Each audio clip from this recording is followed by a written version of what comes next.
راناثنااللہ کی گرفتاری اور یہ جو بے نامی پراپرٹیز کے اوپر آج ضبطگی کا عمل شروع ہوا ہے. ویسے میں بے نامی پراپرٹی کی ضبطی کے حق میں ہوں.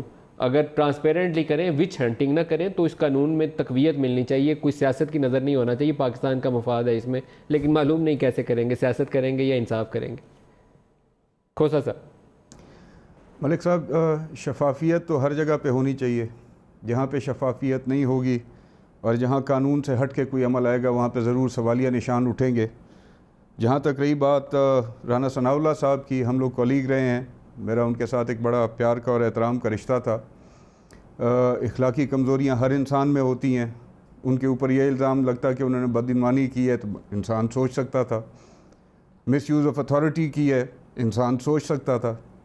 کوئی اور اس طرح کے معاملات اگر ان کے اوپر بنائے جاتے تو ضرور انسان سوچ سکتا تھا کہ کہیں پہ کوئی کمزوری آئی ہوگی اور ایسے اعمال میں جو ہے کوئی انسان ملوث ہوا ہوگا.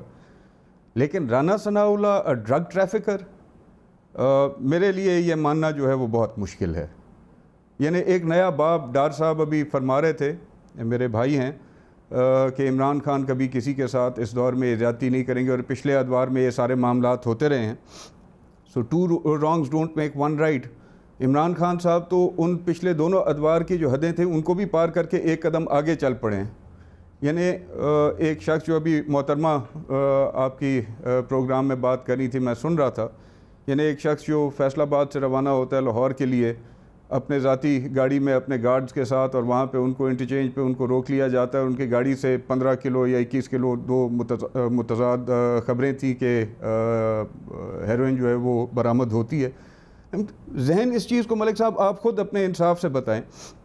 آپ کا حالات کی نبض پہ ہاتھ ہوتا ہے. آپ اپنے انصاف سے بتائیں کہ ذہن اس چیز کو تسلیم کرتا ہے؟ تصور آپ کے ذہن میں آتا ہے کہ ہی کین ڈو اور somebody of his stature can do something of this sort؟ اچھا کھوسہ سے میرے ذہن میں ایک سوال سامنے آتا ہے کہ ماڈل ٹاؤن کا واقعہ تھا یا کالعدم جہاں تک بے نامی پراپرٹیز کی بات آپ کالعدم تنظیموں کے ساتھ ان کا وہ ماضی کے الیکشن کے دنوں میں تصاویر آتی تھیں، تو ایمپل اپرچونٹی تھی کہ آپ نے رانا صاحب کے خلاف کارروائی کرنی ہے تو آپ ماڈل ٹاؤن سے شروع کر لیں، تحقیقات کھول لیں دوبارہ سے. آپ وہ کالعدم تنظیموں والا FATF کا ایکشن کر رہے ہیں، اس میں رانا صاحب سے پوچھ لیں.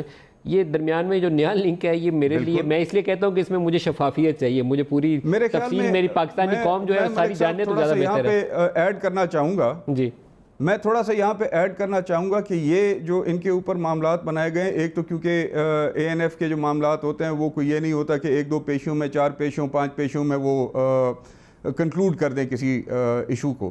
یہ بڑے لمبے معاملات چلیں گے اول. اور اگر انہوں نے دیکھ لیا کہ یہ سسٹینیبل نہ ہوا تو پھر جو باتیں آپ کریں وہ معاملات ان کے اوپر آنے ہیں. یہ آپ میری بات آج کی تاریخ میں لکھ لیں. اچھا وہ ابھی پائپ لائن میں ہے؟ وہ ماڈل ٹاؤن والے کیسز بالکل پائپ لائن میں.